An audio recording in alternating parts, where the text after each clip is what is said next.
Hello everyone, welcome to my channel, How Law Brings Business. My name is Charlene. So this is the third week of lockdown in Sydney, and very unfortunately there is a lockdown in Victoria at the same time. I hope that by the end of July, at least the lockdown in Sydney can be removed so we can have a wonderful August and enjoy the Vivid Sydney events. And in the past few weeks, I can sense that people's attitude towards vaccine has changed. I can't say significantly, but the change is noticeable.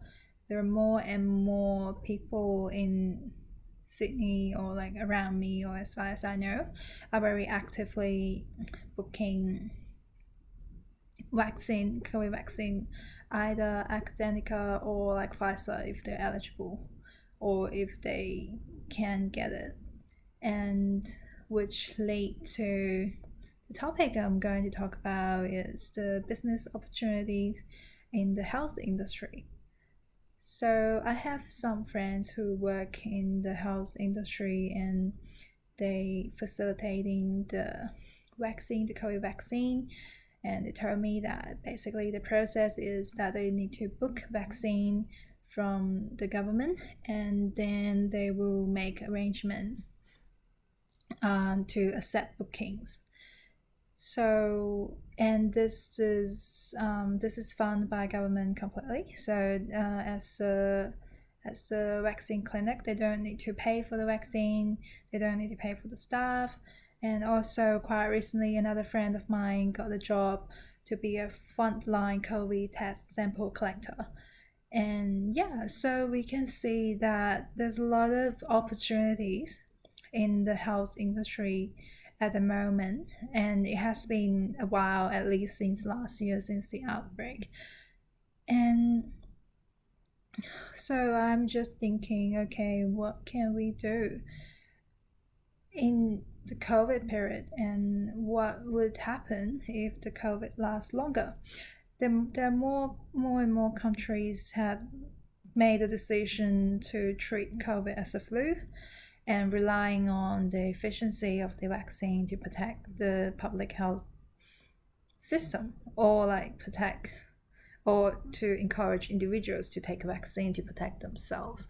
And I also have friends who has serious concerns of the current vaccine available in the market, as usually a vaccine will take much longer time for approval.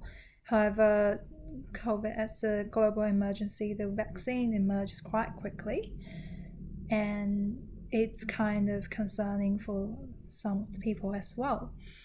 So, from a business perspective, how can we seize more opportunities in the health industry, or how can we have a better solutions, either on the vaccine itself, or improve the delivery, or facilitating booking, or even some solutions helping people who have discomfort reaction after their vaccine, could be something that the startup group can think about, because fundamentally how the startup work is to try to solve a problem, and by offering a product or a service. And another friend of mine told me that he has a very serious reaction after his second jab of Pfizer, and he said that he felt that it was the worst flu ever in his life, and he couldn't move for 3 days, and he has very sore muscles, and he thought that the side effect was really significant and there's no enough publicity about it. So after I heard that, I thought, wow, that seems like what people who got COVID will feel or will react like, as it's so serious that maybe if you're feeling a normal light flu symptom, you can say that's not COVID, because the actual COVID is more serious than that.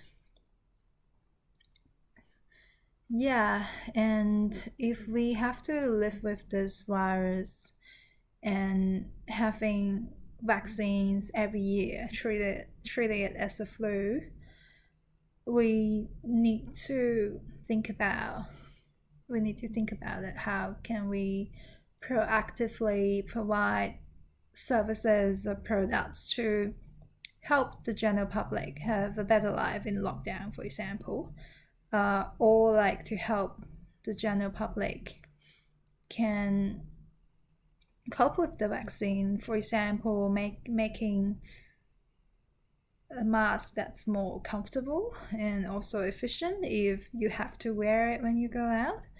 I think there's a lot of ways that we can think to improve people's life with COVID. And yeah, if it's going to be a normal status for a long term, and this growing changes for the virus, we fundamentally, I think we need to keep ourselves healthy, do enough exercise, eat healthily, so that our immune system is strong enough that can cope with the disease, because we are healthy, therefore we can protect ourselves. Okay, this is what I want to talk about today, and I hope everyone has a good and peaceful lockdown. No matter how the world it is today, we should still have the courage, have the hope, and have the mindset to make ourselves happy and positive. I think that's what I learned quite importantly during the lockdown. Thanks for watching. See you in my next update.